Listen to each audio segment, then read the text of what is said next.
हरे कृष्णा राधे राधे। वैशाख महात्म्य अध्याय 2। वैशाख महात्म्य के पहले अध्याय में श्री सूत जी महाराज सभी ऋषियों के पूछने पर उन्हें नारद मुनि द्वारा सुनाया हुआ वैशाख महत्म सुना रहे हैं। सूत जी ने उन्हें प्रथम अध्याय में वैशाख माह के महत्व और स्नान के बारे में बताया। अब आज दूसरे अध्याय में विविध वस्तुओं के दान का महत्व तथा वैशाख स्नान के नियम सुनेंगे। शुरू करते हैं। नारद जी के श्रीमुख से वैशाख मास की श्रेष्ठता और उसमें जल, छत्र, पादुका और अन्न आदि दानों की महिमा सुनकर राजा अम्बरीश बहुत प्रसन्न हुए। वे हाथ जोड़कर कहने लगे, हे नारद जी, हे मुनिश्रेष्ठ, वैशाख मास में किस किस वस्तुओं का दान और कौन कौन सी तपस्या तथा किस देवता का पूजन करना चाहिए, कृपा करके बताइए।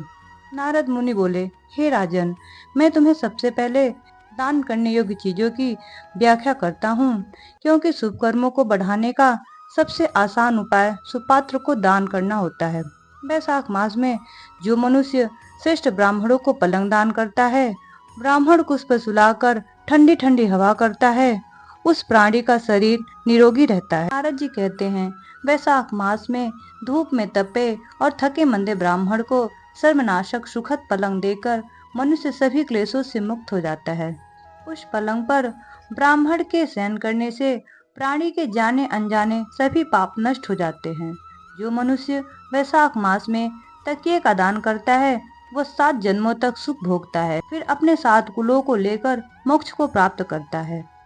जो वैशाख मास में पहनने के लिए कपड़े और बिछावन देता है, वो उस जीवन के सब भोगों को भोग कर और समस्त पापों से रहित होकर मोक्ष को प्राप्त करता है। जो तिनके की बनी या अन्य खजूर आदि के पत्तों की बनी हुई चटाई दान करता है, उसकी उस चटाई पर साक्षात भगवान विष्णु शयन करते हैं। निद्रा से दुख का नाश होता है, निद्रा से थकावट दूर होती है और निद्रा चटाई पर सोने वाले को सुखपूर्वक आ जाती है।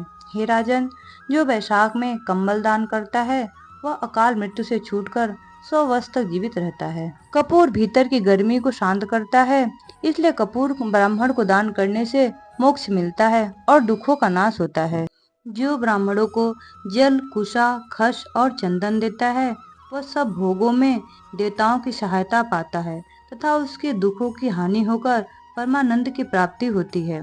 वैशाख के धर्म को जानने वाला जो पुरुष गोरोचन और कस्तूरी का दान करता है, वह तीनों लोकों के तापों से मुक्त हो जाता है। जो विश्रामशाला बनवाकर प्याऊ सहित ब्राह्मण को दान करता है, वह लोकों का राजा हो जाता है।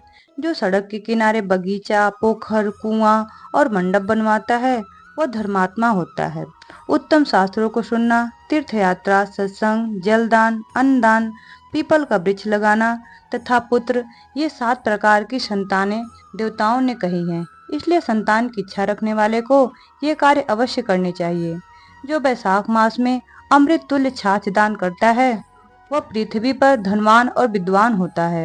जो वैशाख मास में धूप की ताप को शांत करने के लिए दही, खांड, चावल आदि का दान करता है, वह पूर्ण आयु को प्राप्त करता है। जो मनुष्य ब्राह्मण को गौदान करता है, वह अश्वमेध यज्ञ का फल पाकर विष्णु लोक में आनंद का अनुभव करता है। जो दिन के तप को शांत करने के लिए सायंकाल में ब्राह्मण को ईख का दान करता है, उसको अच्छे फल की प्राप्ति होती है। वैशाख मास में शाम को ब्राह्मण के लिए फल और शरबत देता है, उसके पितरों को निश्चय ही अमृत पान का अवसर मिलता है। जो वैशाख के महीने में पके हुए आम के फल के साथ शरबत देता है, उसके सारे पाप निश्चय ही नष्ट हो जाते हैं। जो वैशाख मास की अमावस्या को पितरों के उद्देश्य से कस्तूरी, कपूर, वेला और खस आदि से बना शरबत से भरा हुआ घड़ा दान करता है, वह 96 साध जितना पुण्य फल पाता है। इतना कहकर नारद मुनि कुछ क्षण के लिए रुके और पुनः बोले, हे राजन, अब मैं तुम्हें वैशाख स्नान की विधि बताता हूँ, ध्यान से सुनो।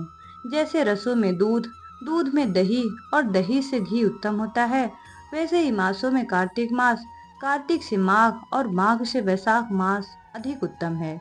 इसमें किए गए शुभ कर्म बरगद के पेड़ की तरह बढ़ते रहते हैं, क्योंकि मेघ राशि में स्थित होने पर प्रातः काल स्नान करके भगवान विष्णु की पूजा करना चाहिए। महीरथ नाम का एक राजा था, जो सदा कामनाओं से आसक्त था।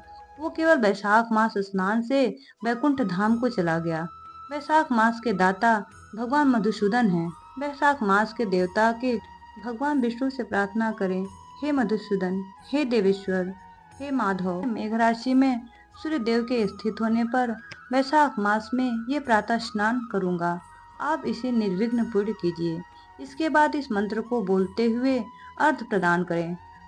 वैशाख मास में विकसित होने वाले पुष्पों से भगवान विष्णु की पूजा करें। उसके बाद भगवान विष्णु की वैशाख मास का महात्म्य सुने। ऐसा करने से मनुष्य के कई जन्मों के पापों से मुक्ति पाकर मोक्ष को प्राप्त करता है। जो वैशाख मास में तुलसी दल से भगवान विष्णु की पूजा करता है वह भगवान की कृपा पाता है। वैशाख में तेल लगाना, दिन में सोना, कांसे के बर्तन में भोजन करना, खाट पर सोना, घर में नहाना, दोबारा भोजन करना, निषिद्ध भोजन करना, रात में खाना, ये 8 बातें त्याग देनी चाहिए।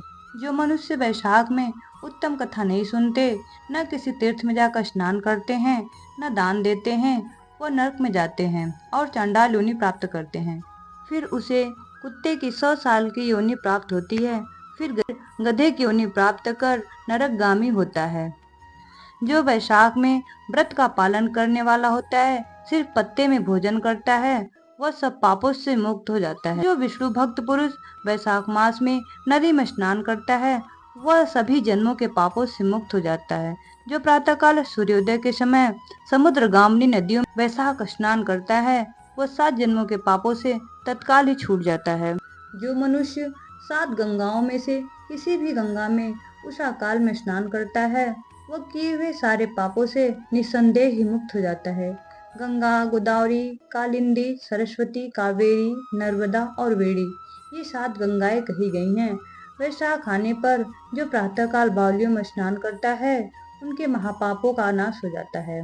कंद मूल फल, शाक, नमक, गुड़, बेर, पत्र, जल, छाछ, इनमें से जो भी चीजें वैशाख में दी जाती हैं, वह अच्छे फल को प्राप्त होती हैं। ब्रह्मा आदि देवता भी बिना दिए हुए कुछ नहीं पाते। न करने से दरिद्रता आती है। अतः सुख की इच्छा करने वाले पुरुषों को वैशाख मास में अवश्य ही दान करने चाहिए। जो भी धन संपन्न नहीं है, दरिद्र हैं या पराधीन हैं, उसे जो भी वस्तु मिले उसी में से ब्राह्मण को दान देना चाहिए। जैसे दया न होने पर सब गुण बेकार हैं, बिना नमक के स्वादिष्ट भोजन भी बेकार है। जैसे कुरूपति स्त्री श्रृंगार होने पर भी अच्छी नहीं लगती, वैसे ही वैशाख माह में धर्म कर्म स्नान आदि नहीं करते, उनका सब कर्म व्यर्थ है। वैशाख मास में तीर्थ यात्रा, जप, तप, दान आदि का फल प्राणी को कई गुना ज्यादा मिलता है और तत्काल ही फल की प्राप्ति होती है। भगवान मधुसूदन इस मास के देवता हैं। किसी प्रकार भी वैशाख मास में भगवान मधुसूदन का पूजन नहीं किया हो, वो मूढ़ बुद्धि शुकर क्यों नहीं पाता है। वैशाख मास महत्यम अध्याय 2 संपूर्णम। कल के अध्याय में आगे कथा सुनेंगे। तब तक के लिए हरे कृष्णा।